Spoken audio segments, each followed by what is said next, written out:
V3 news లక్ష్యం సమాజితం నేను సాయిస్తాం ముందుగా హెడ్లైన్స్ చూద్దాం. నైపుణ్యాభివృద్ధిని పెంపొందించుకుంటే విరివిరిగా ఉద్యోగ ఉపాధి అవకాశాలు. తెలంగాణ ఐటీ పురపాలక శాఖ మంత్రి కేటీఆర్ స్పష్టీకరణ.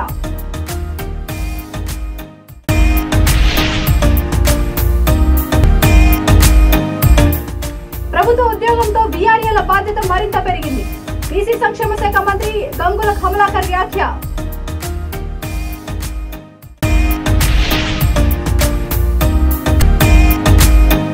టీడీపీ అధినేత చంద్రబాబు నాయుడుపై రౌడీ షీట్ తెరవాలి. పరిశ్రమల శాఖ మంత్రి గుడివాడ అమర్నాథ్ సూచన.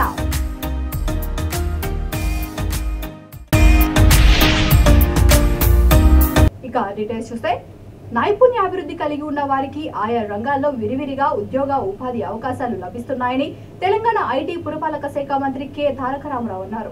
ఈ దిశగా యువతను ప్రోత్సహించేందుకు ప్రభుత్వం అనేక నైపుణ్యాభివృద్ధి శిక్షణ కార్యక్రమాలు కొనసాగిస్తోందని, వీటిని సద్వినియోగం చేసుకోవాలని పిలుపునిచ్చారు. నిజామాబాద్ జిల్లా కేంద్రంలో సమీకృత జిల్లా కార్యాలయాల సముదాయ సమీపంలో నూతనంగా నిర్మించిన ఐటీ హబ్ ను ఆయన ప్రారంభించారు. ఈ సందర్భంగా అన్ని విభాగాలను సందర్శిస్తూ వసతి సదుపాయాలను నిశితంగా పరిశీలించారు.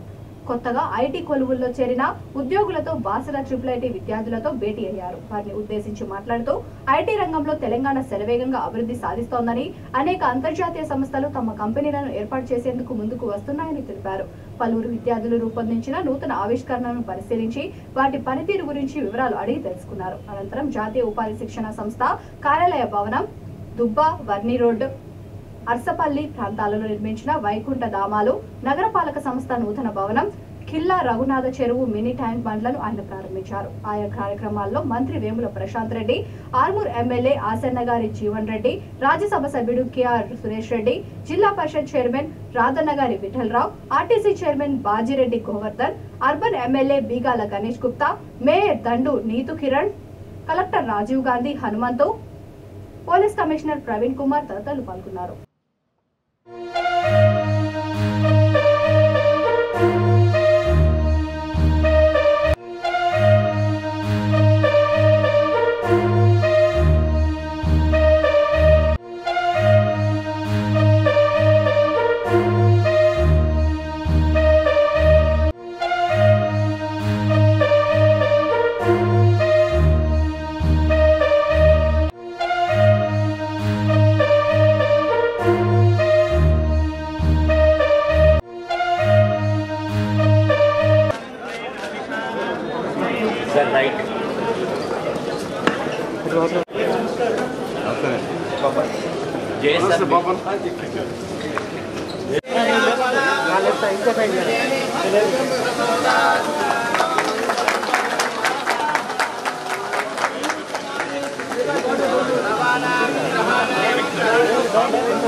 ఇక్కడ స్కిల్ అయిన వాళ్ళు ఇక్కడే జాబ్ చేయాలని కూడా ఏం లేదు. హైదరాబాద్లో అప్పుడప్పుడు వస్తావు నీకు నాకు పంచాయతీ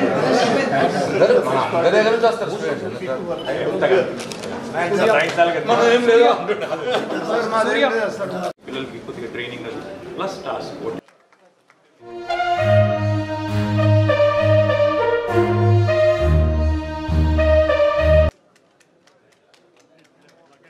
ప్రభుత్వ ఉద్యోగంతో వీఆర్ఏల బాధ్యత మరింత పెరిగిందని, పేద ప్రజల కోసం కష్టపడి పనిచేయాలని బీసీ సంక్షేమ శాఖ మంత్రి గంగుల కమలాకర్ హితవు పలికారు. కరీంనగర్ లో 442 మంది వీఆర్ఏలకు ప్రభుత్వ ఉద్యోగ నియామక ఉత్తర్వులు అందజేశారు. ఈ సందర్భంగా ఆయన మాట్లాడుతూ తెలంగాణ రాకముందు వీఆర్ఏలను చులకనగా చూసిన పరిస్థితి ఉండేదని, వారి ఆత్మగౌరవం కాపాడేలా సార్ అని పిలిచే స్థితికి సీఎం కేసీఆర్ తీసుకువచ్చారని అన్నారు. అందరికీ సమానత్వం రావాలని గొప్ప నిర్ణయం తీసుకున్నారని కొనియాడారు. వీఆర్ఏల విద్యార్హతను బట్టి పోస్టింగ్ ఇస్తున్నామని అన్నారు. జీవో నెంబర్ 81 ద్వారా ఒక్క సంతకంతో వీఆర్ఏలందరినీ ప్రభుత్వ ఉద్యోగులుగా గుర్తించిన ఘనత కేసీఆర్ది అని వ్యాఖ్యానించారు. ఇప్పటి నుండి వీఆర్ఏలంతా పీఆర్సీ పరిధిలోకి వస్తారని అన్నారు. 61 ఏళ్లు దాటిన వీఆర్ఏలకు సముచిత న్యాయం కల్పిస్తామని భరోసా ఇచ్చారు. ఈ సందర్భంగా బడుగు బలహీన వర్గాల పక్షాన సీఎం కు కృతజ్ఞతలు తెలిపారు. ఈ కార్యక్రమంలో mayor Sunil Rao, MLA రసమయ్యి, collector Gopi తదితరులు పాల్గొన్నారు. మీరందరూ పీఆర్సీ పరిధిలోకి వస్తారు. మీ అందరూ ఇప్పుడు గవర్నమెంట్ ఎంప్లాయ్గా పీఆర్సీ పరిధిలోకి వస్తారు. అంటే మీ భవిష్యత్ అనేది ఒక అద్భుతమైన భవిష్యత్తు, బంగారు భవిష్యత్తు ఉంటుంది. చాలామంది రెవెన్యూ కోరుకున్నారు. కలెక్టర్ గారు చాలా కష్టపడి రాత్రి 12:30 అయింది రాత్రి కలెక్టర్ గారికి. మీ అందరినీ ఎక్కువ శాతం రెవెన్యూ నుంచి కూడా ఆ ఏ ప్రాంతంలో పనిచేస్తారో ఆ ప్రాంతంలో పోస్టింగ్ ఇచ్చేందుకు చాలా ప్రయత్నం చేసి జరిగింది. సరే, ఒక 15 మంది మేడ్చల్ జిల్లాకు నిర్మల్ పోయినరు. దాని తర్వాత కూడా మనం తీసుకొచ్చే ప్రయత్నం చేస్తాం. సో మీ అందరికీ కూడా మళ్ళొక్కసారి శుభాకాంక్షలు తెలుసుకుని దయచేసి ఈ గౌరవం కల్పించింది ప్రభుత్వం, తెలంగాణ ప్రభుత్వం. ఈ గౌరవం, ఈ ఉద్యోగం రావడం అనేది ఎంతో కృషితో చేసుకున్న పని కాబట్టి రాబోయే కాలంలో మీ ద్వారా ఒక 10 మందికి ఉపయోగపడాలి. మీ సర్వీస్ ఒక 10 మంది బిడ్డలకు ఉపయోగపడాలి. తెలంగాణ బిడ్డలకు మీ సర్వీసు వాళ్ళకు ఉపయోగపడే విధంగా పేరు తెచ్చుకోవాలి, ఒక మంచి పేరు తెచ్చుకోవాలి. ఎందుకంటే మీ భవిష్యత్తు చాలా దూరంగా ఉన్నది, గొప్ప భవిష్యత్తు ఉంటుంది. మీకు అది ప్రమోషన్ వస్తూ ఉంటే గొప్ప భవిష్యత్తు ఉంటుంది. కాబట్టి మీరందరూ కూడా 61 సంవత్సరం లోపల ఉన్న వాళ్ళు సుమారు దగ్గర 14,000, 15,000, 16,000 దాకా ఉన్నారు. 61 సంవత్సరం రిటైర్ అయిన వాళ్ళకు కూడా వాళ్ళకు పిలుచుకుందాం. వాళ్ళకు 3,500 మంది ఉన్నారు. మొత్తం 20,000 లోపల వాళ్ళందరికీ సముచిత న్యాయం ఇస్తాం.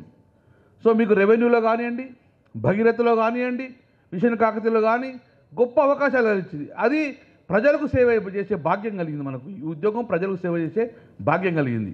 రేపు పొద్దున వచ్చి సార్ మాకు ఈ పని చేయమనంటే చాలా తృప్తి కలుగుతుంది. ఆ తృప్తి కోసమే మనం కోరుకున్నాం. కాబట్టి మీ అందరికీ మా చేతుల మీద పట్టాలు మేమే ఇవ్వాలని వల్ల మేము చేతిలో, ఎందుకంటే చాలా సందర్భాల్లో పేదలకు కళ్యాణ చెక్కులు ఇస్తూ ఉంటాం. వాళ్ళ కళ్ళల్లో ఆనంద భాషలు పడతాయి. ఇంకా ఆనంద భాషలు మేము కోరుకుంటాం.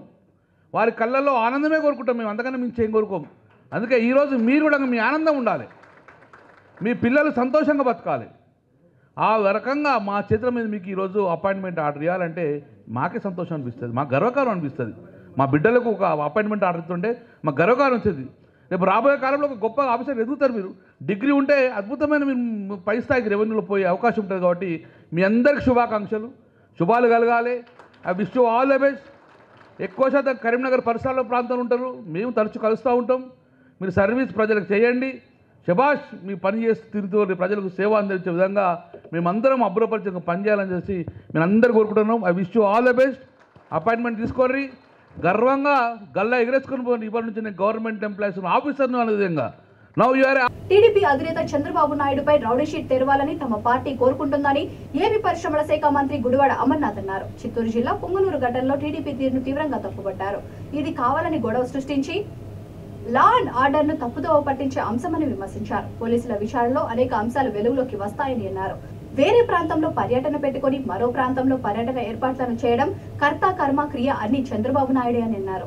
పోలీసుల వ్యాన్లను తగలబెట్టడం వంటివి చేసి పోలీసులను రెచ్చగొట్టి వారు చేసే ఫైరింగ్ లో ఒకరిద్దరు ప్రాణాలు పోతే సానుభూతి పొందే ఆలోచనలో బాబు ఉన్నారని ధ్వజమెత్తారు.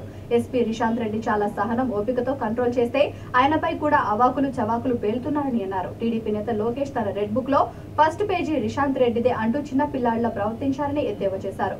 పుంగనూరు ఘటనలో గాయపడిన వారికి ముఖ్యమంత్రి జగన్మోహన్ రెడ్డి 10 లక్షల రూపాయల ఎక్స్గ్రీషియా ప్రకటించారని వెల్లడించారు.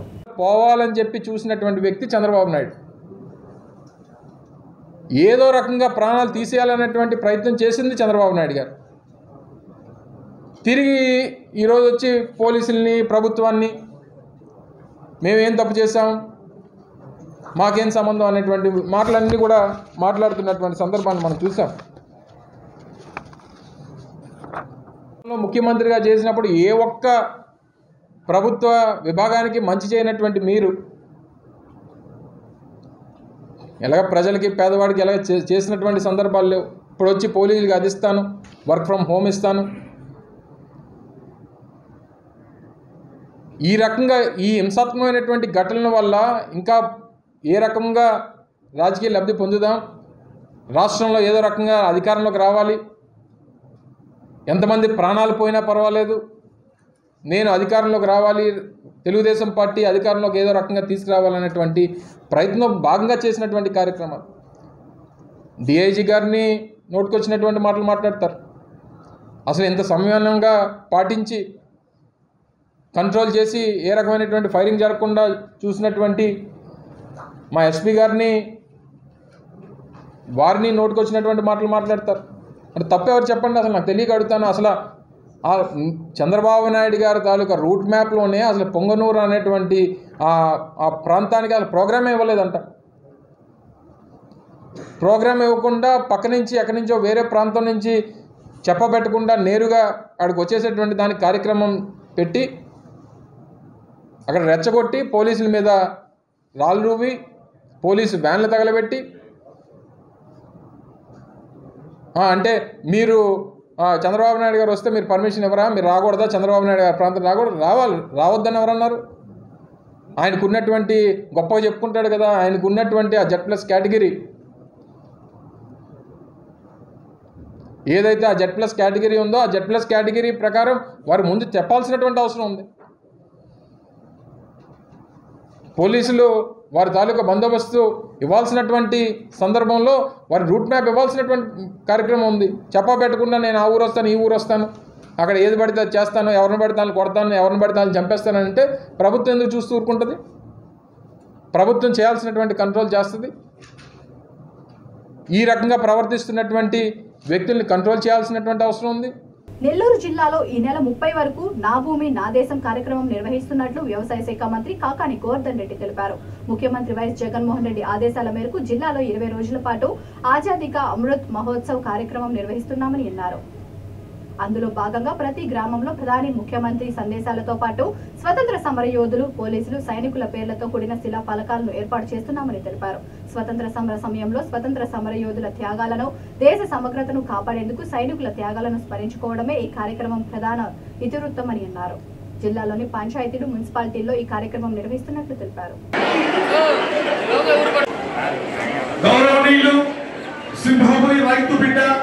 మన రాష్ట్ర వ్యవసాయ రెడ్డి గారికి స్వాగతం సుస్వాగతం పలుకుతున్నాం. అలాగే మన గౌరవ జిల్లాను నా నుండి తొలగిస్తానని నేను ప్రతిజ్ఞ చేస్తున్నాను. మన సుసంపన్నమైన సాంస్కృతిక వారసత్వాన్ని ప్రచారం చేయడం, పరిరక్షించడంలో సగర్వంగా చేస్తున్నాను. దేశం యొక్క ఐక్యత మరియు ఐకమత్యం కోసం కృషి చేస్తానని మరియు బాధ్యతలను నెరవేర్చడానికి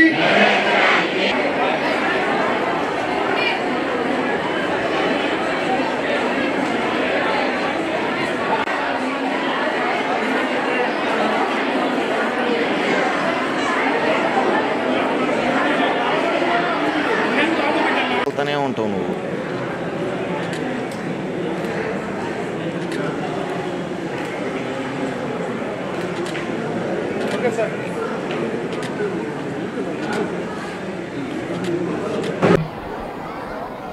నా నేల నా భూమి నా దేశం అనేటువంటి ఒక నూతన కార్యక్రమానికి ప్రధానమంత్రి గారు శ్రీకారం చుట్టడం, అన్ని రాష్ట్రాల్లో ఈ కార్యక్రమాన్ని కొనసాగించండి అని చెప్పి కేంద్ర ప్రభుత్వం కోరడం, దరిమిల మన రాష్ట్ర ముఖ్యమంత్రి వర్యులు శ్రీ వైఎస్ జగన్మోహన్ రెడ్డి గారు ఈ కార్యక్రమాన్ని రాష్ట్ర వ్యాప్తంగా నిర్వహించండి అని చెప్పి ఆదేశాలు ఇవ్వడం, అందులో భాగంగా ఈరోజు నెల్లూరు జిల్లా కలెక్టర్ గౌరవనీయులు హరినారాయణన్ గారి ఆధ్వర్యంలో నేను, జిల్లా పరిషత్ చైర్పర్సన్ గారు, విజయ డైరీ చైర్మన్ గారు, ఇతర అధికారులు, ప్రజాప్రతినిధులు అందరం కలిసి ఈ కార్యక్రమాన్ని ఈరోజు లాంఛనంగా ప్రారంభించడం జరిగింది.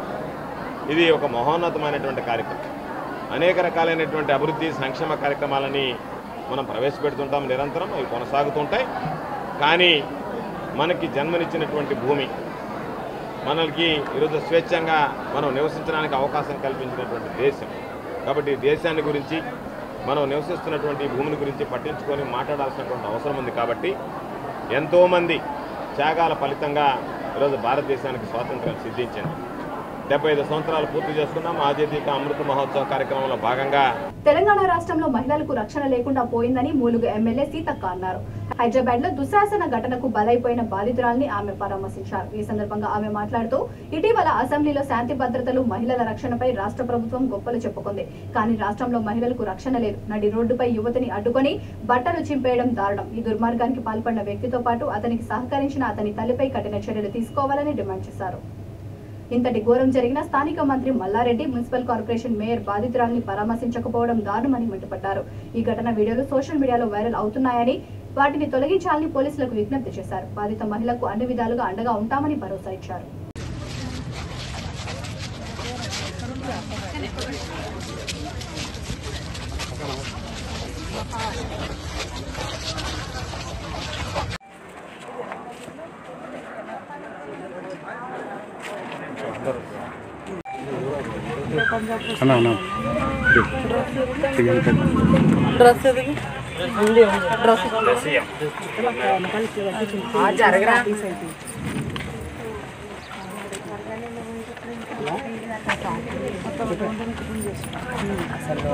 హైదరాబాద్ ఐఐటి క్యాంపస్ లో విద్యార్థిని ఆత్మహత్యకు పాల్పడింది.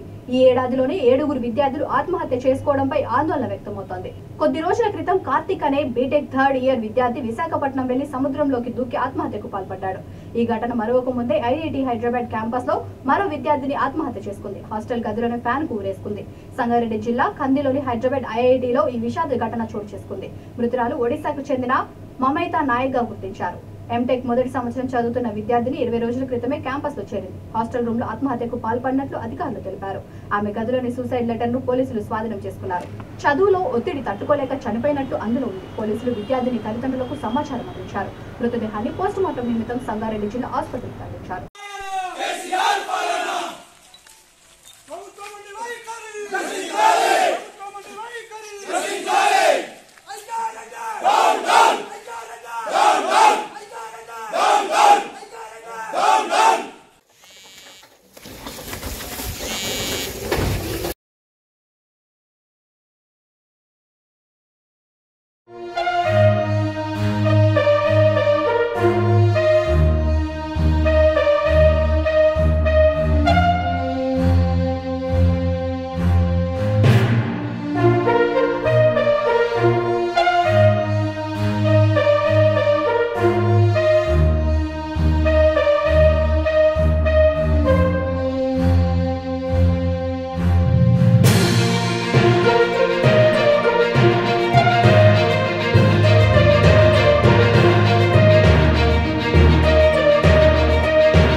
మరి చాక్లెట్లు బెల్లాలు ఇచ్చినట్టు కాదు. విద్యార్థులు ప్రాణాలు గాలిలో కలిసిపోతూ ఉంటే వీళ్ళు ఎందుకు ఇంత నిర్లక్ష్యం వహిస్తూ ఉన్నారు? వాళ్ళ కొడుకులు బిడ్డలు చదివే హాస్టల్లో ఇదే పరిస్థితులు ఉంటే ఇట్లనే నిర్లక్ష్యం చేస్తారా అని చెప్పి నేను కేటీఆర్ గారిని, కేసీఆర్ గారిని నేను ప్రశ్నిస్తా ఉన్నా. ఇవాళ ఒక ట్రైబల్ విద్యార్థి అక్కడ ఎవరైతే సూసైడ్ చేసుకున్నాడో దానిపైన న్యాయ విచారణ జరిపించాలని, దానికోసం కలెక్టర్ గారిని పిలిపించిన కలెక్టర్ గారితో మరి డిమాండ్ చేస్తామని చెప్పి కలెక్టర్ గారు వచ్చే వరకు ఇక్కడ నుంచి కదిలే లేదని చెప్పి ఈ సందర్భంగా కాంగ్రెస్ పక్షాన మేము విద్యార్థుల శ్రేయస్సు కోసం, విద్యార్థుల క్షేమం కోసం భవిష్యత్తులో మరో ఏ ఒక్క మరణం కూడా అక్కడ సంభవించకూడదు. భవిష్యత్తులో అక్కడ ఫుల్ ఫ్లెడ్జ్ లో వైస్ ఛాన్సలర్ ఉండాలా, సరి అయినటువంటి పటిష్టమైనటువంటి భద్రతా వ్యవస్థ, కట్టుదిట్టమైనటువంటి పరిపాలన వ్యవస్థ అక్కడ పనిచేయాలని చెప్పి మేము డిమాండ్ చేస్తా ఉన్నాం. అనేక మంది విద్యార్థులు గ్రామీణ ప్రాంతాల నుంచి అత్యంత మెరుగైన ఫలితాలు. అన్నమయ్య జిల్లా అంగుళ్లలో టీడీపీ అధినేత చంద్రబాబు నాయుడు పర్యటన సందర్భంగా నమోదైన కేసులపై జిల్లా ఎస్పీ ఆర్ గంగాధర్రావు మీడియా సమావేశం నిర్వహించారు. ఈ నెల 4వ తేదీన మదనపల్లిలో సమ్మర్ స్టోరేజ్ ట్యాంక్ చూసేందుకు చంద్రబాబు అనుమతి పొందారని, అకస్మాత్తుగా ప్లాన్ మార్చుకొని మూలకల చెరువు అంగుళ్లు మీదుగా చిత్తూరు జిల్లాలోకి వెళ్లేందుకు ప్రయత్నించారని చెప్పారు. నాయనవారి చెరువు వద్ద స్థానిక ఎమ్మెల్యేను కించపరిచేలా చంద్రబాబు మాట్లాడారని అన్నారు. ముదివేడు పరిధిలోని పిచ్చలవాండ్లపల్లి ప్రాజెక్టు నిర్మాణానికి అడ్డుకోవద్దంటూ చంద్రబాబుకు వినతి పత్రం ఇచ్చేందుకు Angallu market committee chairman Umapathi Reddy 40 మంది వైకాపా కార్యకర్తలతో రోడ్డుపైకి వచ్చారని చెప్పారు. ముందస్తు ప్రణాళికలతో భారీగా చేరుకున్న టీడీపీ కార్యకర్తలు వారిపై రాళ్లు కర్రలతో దాడి చేశారని అన్నారు. ఈ దాడిలో వైకాపాకు చెందిన అర్జున్ రెడ్డి, ఎంపీటీసీ మహేష్, జెడ్పీటీసీ చంద్రశేఖర్ తో పాటు ఓ రిపోర్టర్, రైతు గాయపడ్డారని చెప్పారు. ఓకే, అందరికీ నమస్కారం. మనకి ఈ నెల 4వ తేదీన అంగళ్ళు దగ్గర జరిగినటువంటి సంఘటన మీకు అందరికీ తెలిసినటువంటి విషయమే. యాక్చువల్గా ముందస్తుగా ఎక్స్ సీఎం గారు వారి యొక్క ప్రణాళికని మదనపల్లి లిమిట్స్లో ఉన్నటువంటి సమ్మర్ స్టోరేజ్ ట్యాంక్ని విజిట్ చేసేది ఉంది. కానీ సడన్గా ఆ ప్రోగ్రామ్ని చేంజ్ చేసుకొని ములకల చెరువు మీదుగా నాయనవారి చెరువు అలాగే హాంద్రీనేవ కెనాల్ చూసుకొని చిత్తూరు జిల్లాకి వెళ్ళేటువంటి ప్లాన్ని మార్చడం జరిగింది. సో దానివల్ల అంతేకాకుండా మాకు దగ్గర పర్మిషన్ తీసుకోవడానికి వాళ్ళు 2 పర్మిషన్స్కి దరఖాస్తు చేసుకున్నారు. ఒకటి మదనపల్లిలో ఉన్నదానికి విజిట్కి తీసుకున్నారు, అంటే ఆ సమ్మర్ స్టోరేజ్ ట్యాంక్కి సంబంధించి. ఈ యొక్క తంబాలపల్లి నియోజకవర్గంలో ఉన్నటువంటి ములకల చెరువు అంటే చేంజ్ అయినటువంటి ప్లాన్కి తీసుకోవాలి. సో అదొకటి. రెండోది ఏంటంటే ఎక్కడైతే ఈ ములకల చెరువు మనకి ఎంటర్ అయినారో ఆ సమ్మర్ స్టోరేజ్ అక్కడ నాయనవారి చెరువు దగ్గర ఉన్నటువంటి ప్రాజెక్ట్ని విజిట్ చేసి అక్కడ ఎవరైతే అక్కడ స్థానికంగా ఎమ్మెల్యే ఉన్నారో వారి మీద కొంచెం డెరిగేటరీ కామెంట్స్, అంటే కొంచెం కించపరిచే విధంగా కామెంట్స్ చేయడం. సో దానివల్ల అంతేకాకుండా రకరకాలైనటువంటి పద్ధతులలో ఎక్స్సీఎం గారు చేసినటువంటి వ్యాఖ్యల వల్ల, అలాగే ఏదైతే ప్రాజెక్ట్స్ అక్కడ ఉన్నాయో అక్కడ మనకి యాక్చువల్గా మనకి ఈ లిమిట్స్లో ఒక ప్రాజెక్ట్ ఉంది. సో ఆ ప్రాజెక్ట్ పేరు ఏంటంటే పిచ్చలవాండ్లపల్లి ప్రాజెక్ట్ ముదివేడి లిమిట్స్లో ఉంది. అది ఆల్మోస్ట్ కంప్లీట్ అయిపోయింది, 80% కంప్లీట్ అయిపోయింది.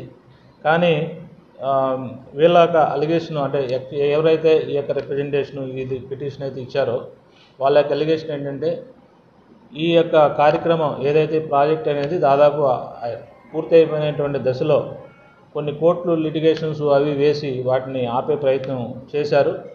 అలా కాకుండా మళ్ళీ దాన్ని అటువంటి ఆపే ప్రయత్నం నుంచి విరమించుకుని మనకి వాళ్ళకి అంటే వాటర్ వచ్చేటువంటి సదుపాయం కల్పించాలనేటువంటి ఉద్దేశంతో ఆయనకి రిప్రజెంటేషన్ ఇవ్వడానికి 4వ తేదీన ఈ యొక్క వైఎస్ఆర్సీపీ కార్యకర్తలు ఈ యొక్క అంగళ్ళు market yard committee chairman Umapathi Reddy గారు ఆధ్వర్యంలో అక్కడికి రావడం జరిగింది. ఈ లోపుగా ముందస్తుగా వేసుకున్నటువంటి ప్రణాళిక ప్రకారం అట్లాగే ఆ దాడి చేయాలనేటువంటి ఉద్దేశంతో అక్కడికి చేరుకున్నటువంటి వాళ్ళు చాలా ఎక్కువ సంఖ్యలో అక్కడికి చేరుకొని వీరందరినీ కూడా రాళ్లతో అలాగే కట్టెలతో అట్లాగే కొడవలతో రాడ్స్తో ఇటుకలతో చెప్పులతో దాడి చేసి వీళ్ళందరినీ కూడా తరిమి కొట్టడమే కాకుండా ఆ తరిమి కొట్టేటువంటి ప్రయత్నంలో అప్పుడు ఎక్స్సీఎం గారు స్పష్టంగా వాళ్ళని ఇన్స్టిగేట్ చేయడం జరిగింది. తరిమేయండి, వెంటపడండి, తర్వాత వేసేయండి, అట్లా రకరకాలైనటువంటి పదాలతో ఇన్స్టిగేట్ చేయడం. 35 రోజుల సమ్మె అనంతరం పంచాయతీరాజ్ శాఖ మంత్రి ఎర్రబెల్లి దయాకర్ రావుతో జరిగిన చర్చల ఫలితంగా 15 డిమాండ్లకు గాను 13 డిమాండ్లకు సానుకూలంగా స్పందించి పరిష్కరిస్తామని హామీ మేరకు పంచాయతీ కార్మికుల సమ్మెను తాత్కాలికంగా విరమించామని జేఏసీ మహబూబ్ నగర్ జిల్లా చైర్మన్ సిఐటియు జిల్లా ప్రధాన కార్యదర్శి నల్లవెల్లి గురుమూర్తి తెలిపారు. ఈ మేరకు జిల్లా కమిటీ ఆధ్వర్యంలో DRO Ravikumar, DPO Venkateswarlu, DLPO Varalakshmi తదితరులకు విడివిడిగా వినతి పత్రాలు అందజేశామని తెలిపారు. 15 రోజుల్లో రాతపూర్వకంగా జీవోలు, జీతాల పెంపు పర్మనెంట్ చేయడం ప్రకటించుకుంటే మళ్లీ సమ్మెలకు వెళ్తామని స్పష్టం చేశారు. సర్పంచులు, సెక్రటరీలు వేధింపులకు, ఒత్తిళ్లకు పాల్పడకుండా సిబ్బందిని ప్రేమపూర్వకంగా విధుల్లోకి తీసుకోవాలని విజ్ఞప్తి చేశారు. అధికారులను కలిసి వారిలో తెలంగాణ గ్రామ panchayat employees and workers union జిల్లా కార్యదర్శి ఎం వెంకటేష్ గౌడ్, జిల్లా ఉపాధ్యక్షుడు జి నారాయణ, భూత్పూర్ మండల కార్యదర్శి ఏ మైబులు తదితరులు ఉన్నారు.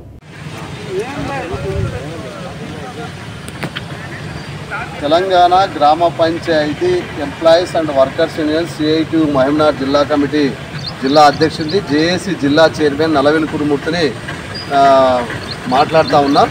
ఈరోజు 35 రోజుల తర్వాత గ్రామ పంచాయతీ కార్మికుల సమ్మె విరమణ చేసినట్టు జిల్లా డిఆర్ఓ జిల్లా రెవెన్యూ అధికారి రవికుమార్ గారికి కలెక్టర్ గారి తరఫున, అట్లాగే డిపిఓ వెంకటేశ్వర్లు గారికి, డిఎల్పిఓ వరలక్ష్మి గారికి, డిపిఓ సూపరింటెండెంట్ రాజశేఖర రెడ్డి గారికి సమ్మె విరమిస్తున్నట్లు, సమ్మె డిమాండ్లు పరిష్కరించాలని కోరుతూ వినతి పత్రం ఇవ్వడం అనేది జరిగింది. ప్రధానంగా 35 రోజుల సమ్మె తర్వాత రాష్ట్ర ప్రభుత్వం మొత్తం 15 డిమాండ్లు కానీ 13 డిమాండ్లు పరిష్కరిస్తామని హామీ ఇచ్చింది. జీతాలు పర్మనెంట్ విషయమై రాష్ట్ర ముఖ్యమంత్రి గారు 15 రోజుల్లో స్పష్టమైన ప్రకటన చేస్తామని హామీ ఇవ్వడంతో 35 రోజుల తర్వాత సమ్మె విరమణ చేస్తున్నట్లు జేఏసీ ప్రకటించింది.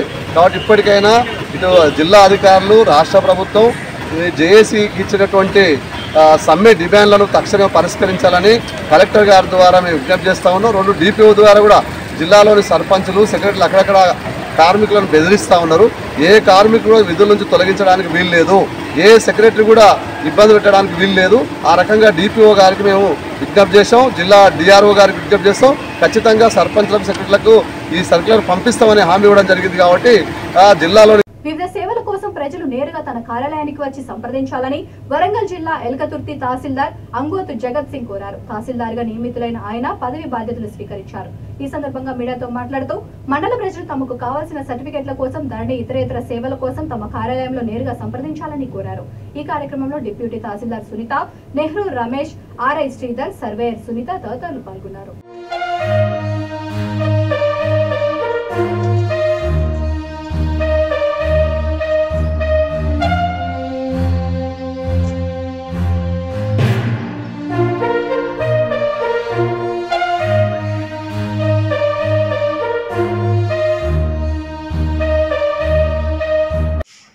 అందరికీ నమస్కారం.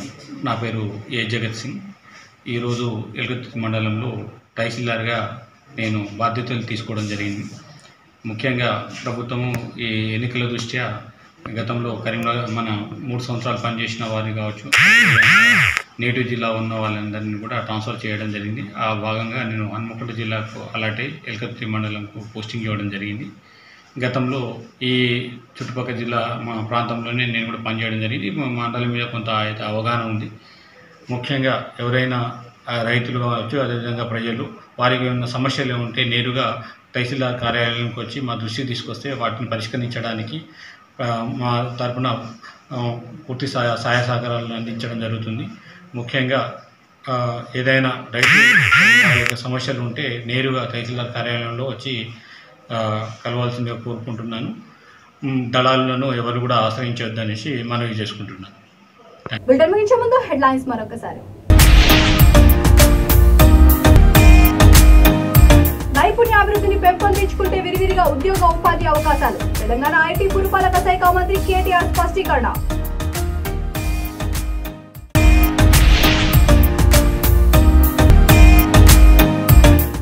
ప్రభుత్వ ఉద్యోగంతో బీఆర్ఏల బాధ్యత మరింత పెరిగింది. బీసీ సంక్షేమ శాఖ మంత్రి గంగుల కమలాకర్ వ్యాఖ్య.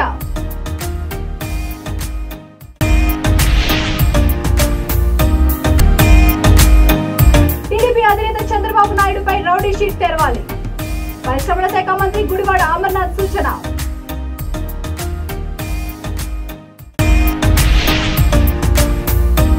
ఈ బులెటిన్ ఇంతటితో సమాప్తం. మరొక బులెటిన్తో మళ్ళీ కలుద్దాం. అంతవరకు చూస్తూనే ఉండండి B3 న్యూస్. సమాచారం.